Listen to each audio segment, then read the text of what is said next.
আসসালামু আলাইকুম। কেমন আছেন সবাই? আসলে আজকের লাইভটা একটু অন্যরকম। আগামী 23 জুন বাংলাদেশ রাষ্ট্রের প্রতিষ্ঠাতা বাংলাদেশ আওয়ামী লীগের ৭৭তম জন্মবার্ষিকী উপলক্ষে কিছু কথা বলতে আসছি। মূলত কাউকে উদ্দেশ্য করে নয়, আত্মসমালোচনা দিয়েই শুরু করব।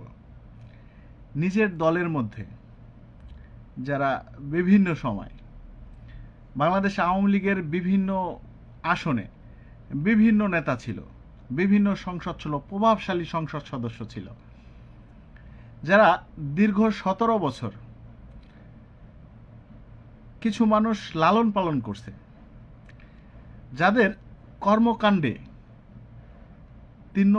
তৃণমূল আওয়ামী লীগ একেবারেই দিশেহারা হয়ে গেছিল। তৃণমূল আওয়ামী লীগ যাদের কাছ থেকে সবসময় বঞ্চিত ছিল, দীর্ঘ 17 বছর তৃণমূল আওয়ামী লীগ অবহেলিত ছিল।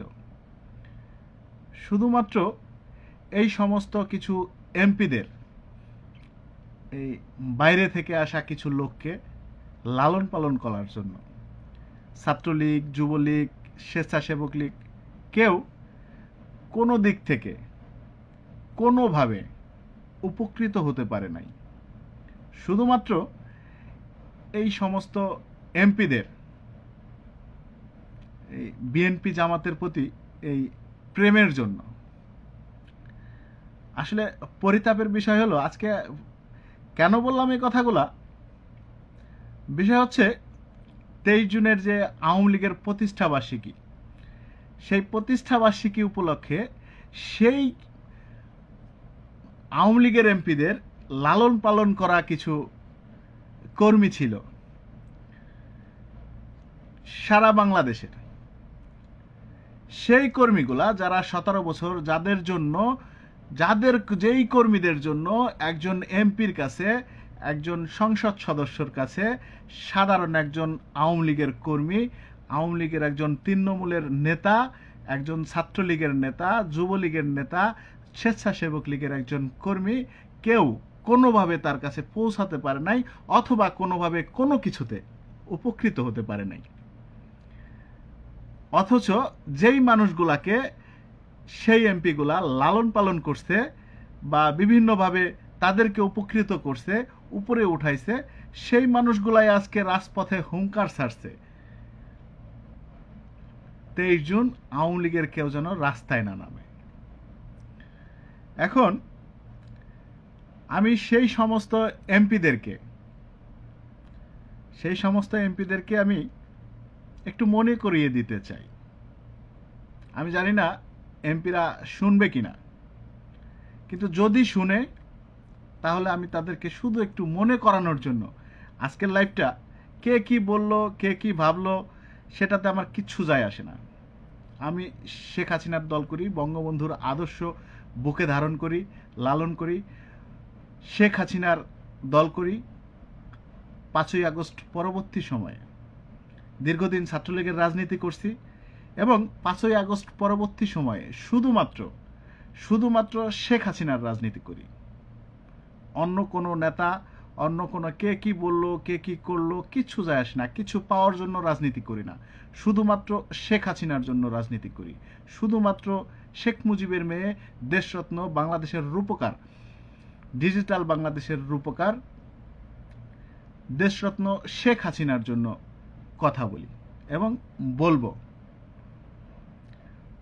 সেই এমপিগুলা আজকে কারো কোনো, আমি অনেকগুলা ফেসবুক ওয়াল ঘুরলাম, অনেকগুলা মানে আইডিতে সার্চ করে দেখলাম, আসলে তাদের কোনো রিয়েকশন নাই, তাদের কোনো কথাবার্তা নাই।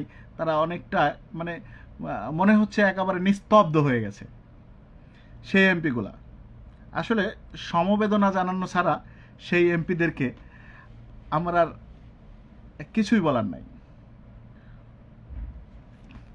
এবং পাশাপাশি আরেকটা নিউজ দেখলাম, সেটা হচ্ছে আওয়ামী লীগের প্রতিষ্ঠাবার্ষিকী ঠেকানোর জন্য যেন মুজিব সৈনিকেরা, জয় বাংলার সৈনিকেরা, শেখ হাসিনার তৃণমূলের কর্মীরা যেন রাজপথে না নামে, সেটা ঠেকানোর জন্য কিছু কিছু জায়গায় সেনাবাহিনী মোতায়েন করা হয়েছে। যে মানুষগুলা একটা সময় বলতো পুলিশ ছাড়া রাজপথে আসো, পুলিশ ছাড়া আসো, দেখা যাবে, সেই মানুষের তৈরি করা অথবা তাদের সমর্থিত সরকারই আজকে সেনাবাহিনী মোতায়েন করছে। ঢাকা মেট্রোপলিটন এলাকা, চট্টগ্রাম মেট্রোপলিটন এলাকা, গাজীপুর মেট্রোপলিটন, নারায়ণগঞ্জ জেলা, গোপালগঞ্জ জেলা এবং আমার জন্মস্থান, আমার প্রাণের শহর ফরিদপুর জেলাও।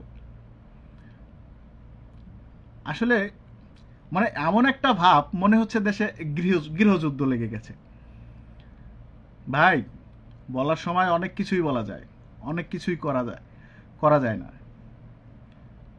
এজন্য মেঘ যত ডাকে বা যত গর্জে তত বর্ষে না। শুধু আপনাদের মনে করায় দেওয়ার জন্য এই কথাগুলো বললাম। আর একটা কথা কি ভাই, পুলিশ মোতায়েন করে দেয়ালে যদি পিঠ ঠেকে যায় না, পুলিশ মোতায়েন করে বা সেনাবাহিনী মোতায়েন করে ঠেকানো সম্ভব না ভাই। যারা মৃত্যুর পরোয়া করে না,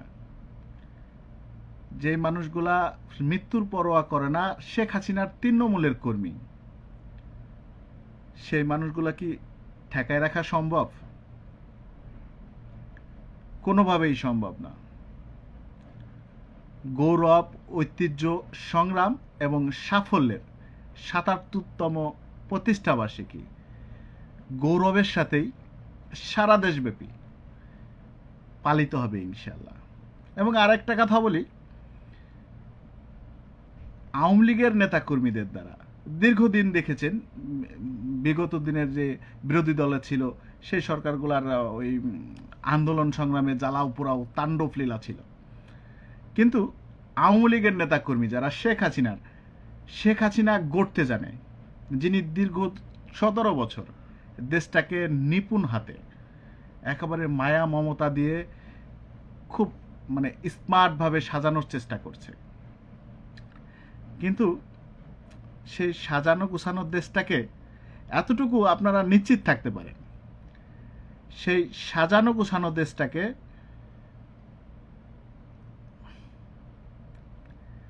আওয়ামী লীগের নেতা কর্মীরা যারা শেখ হাসিনার কর্মী, তারা নষ্ট করবে না, তারা অরাজকতা করবে না, তারা শান্তিপূর্ণ মিছিল করবে, বিক্ষোভ করবে, হয়তোবা প্রতিবাদ সভা করবে, কিন্তু তারা দেশের অর্জনকে, দেশের সম্পদ বিনষ্ট করবে না, এতটুকু নিশ্চিত থাকতে পারে। এই যে শেখ হাসিনার যে অর্জনগুলা ম্লান করার জন্য যে চেষ্টা হচ্ছে, অপচেষ্টা হচ্ছে, পদ্মা সেতুর নিচ থেকে মাটি কাটা হচ্ছে, মেট্রো রেলের নিচে গরুর হাট বানানো হচ্ছে, তারপরে রূপপুর পারমাণবিক বিদ্যুৎ কেন্দ্র নিয়ে বিভিন্ন অপপ্রচার চালানো হচ্ছে। আসলে ভাই, আমরাও বলি শেখ হাসিনা নিজের টাকায় করে নাই, শেখ হাসিনা এই দেশের জনগণের ট্যাক্সের টাকায় করছে। কিন্তু ভাই, আপনারা তার সমালোচনা না করে এর চেয়ে কম বাজেটে, কেউ কিছুদিন আগে বলছে এর চেয়ে কম বাজেটে একটা সেতুর টাকা দিয়ে 10টা সেতু করা যাবে, একটা মেট্রো রেলের টাকা দিয়ে 10টা মেট্রো রেল করা যাবে। আরে ভাই, সেই মানুষগুলাকে আমি বলি, ভাই একটা মেট্রো রেলের টাকা দিয়ে 10টার দরকার নাই, অনলি একটা করেন। যদি নাও পারেন তাতেও কোনো সমস্যা নাই, কিন্তু শেখ হাসিনা যেইগুলা তৈরি করে দিয়ে গেছে সেইগুলাকে ধরে রাখেন, সেইগুলাকে নষ্ট করেন না ভাই। গরুর হাট বানাইয়েন না, পদ্মা সেতুর নিচ থেকে মাটি কাটেন না, মেট্রো রেলের নিচ থেকে মাটি বেচেন না ভাই। খাওয়ার জন্য অনেক জায়গা আছে, অসংখ্য জায়গা আছে। যদি আপনাদের বুঝতে কম হয়, যদি জায়গাগুলো না খুঁজে পান, তাহলে বিগত দিনে বাংলাদেশ আওয়ামী লীগের যেই সমস্ত কিছু এলাকায় সমস্ত এলাকা না, কিছু এলাকার কিছু এমপি যারা জামাত বিএনপি এছাড়াও বাইরের কিছু লোক যারা বর্তমান সময়ে যারা আওয়ামী লীগের বিরোধিতা করছে, সেই মানুষগুলোকে উপরে নেয়ার জন্য, সেই মানুষগুলোর ব্যবসা বাণিজ্য সমস্ত কিছুতে, সমস্ত টোটাল কথা 17 বছর পর্যন্ত যেই এমপিগুলো আগলে রাখছে, যেইভাবে আগলে রাখছে, ঠিক সেইভাবে আপনারা আপনার দলের নেতাকর্মীদের আগলে রাখেন ভাই। দরকার নাই কোনো কিছু নতুন কিছু করার দরকার নাই, পুরনো যা কিছু আছে সেইগুলা আগলে রাখেন, নষ্ট করেন না ভাই। সম্পদ তো দেশের, দিন শেষে তো এগুলা আপনার আমার সাধারণ মানুষের ট্যাক্সের টাকায় তৈরি হয়েছে ভাই। আর কিছু বলবো না, শুধু বলবো সেনাবাহিনী, পুলিশ বা যা কিছু দিয়েই ঠেকানোর চেষ্টা করা হোক, থামবে না। গৌরব, ঐতিহ্য, সংগ্রাম, সাফল্যের ৭৭ বছর, ৭৭ বছরে শুভেচ্ছা সারা বাংলাদেশের সকল নেতাকর্মী, সকল ভাই বোনদের, তৃণমূলের ভাই বোনদের এবং দেশের বাহিরে যারা অবস্থান করছেন সকলকে, বাংলাদেশ আওয়ামী লীগের একজন সাধারণ কর্মী হিসেবে সকলকে আবারও প্রতিষ্ঠাবার্ষিকীর শুভেচ্ছা জানাচ্ছি। সবাই ভালো থাকবেন, সুস্থ থাকবেন। দেখা হবে রাজপথে, কথা হবে স্লোগানে। জয় বাংলা, জয় বঙ্গবন্ধু।